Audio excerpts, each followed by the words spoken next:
Lumen made me think for the briefest moment that I might have a chance to be human. But wishes, of course, are for children.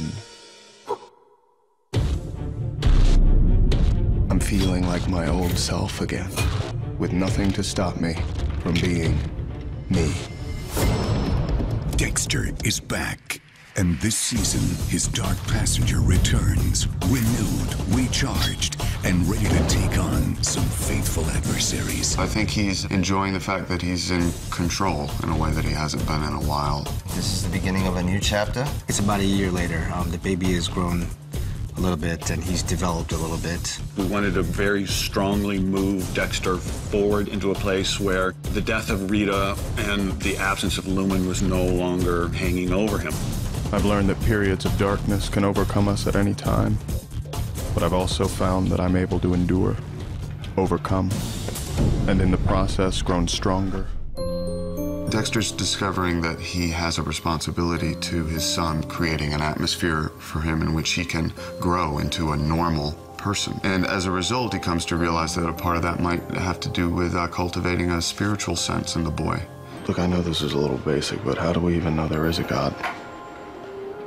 You know, just so I can explain it to Harrison. That's going to require him to consider some things that he wouldn't otherwise have to. What would Jesus have done? Seriously now, how do you reconcile your belief in a higher power with what you've done? God is a mighty fortress, and he will protect me! In the first episode, we find a body that it's hard to say how he died.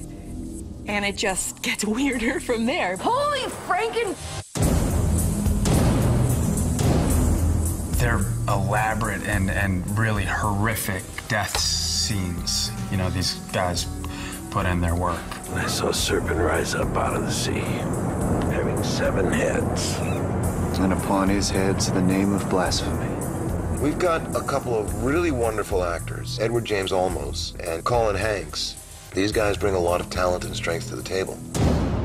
The character that Colin plays is Travis, and I play Professor Geller. And I'm his professor of religion. I think Travis represents a new bad guy.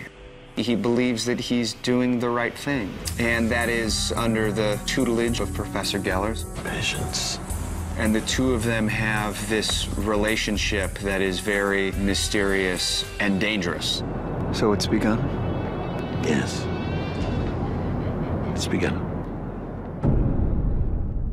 Some of the things that we have in store this season have not been on Dexter before. There are certain tenets and icons that we have set up throughout the series that were magical and we never wanted to touch, and this year we're going to poke them right in the eye and do things that we've never done before. It's gone to a sort of a grander scale. It's as big and as strange as ever. Every time I read the script, I'm like, oh. It's really disturbing. I mean, more than usual. I feel connections to the roots of the show and a new energy as well, which is a great combo. So what am I supposed to do? Enjoy it, son.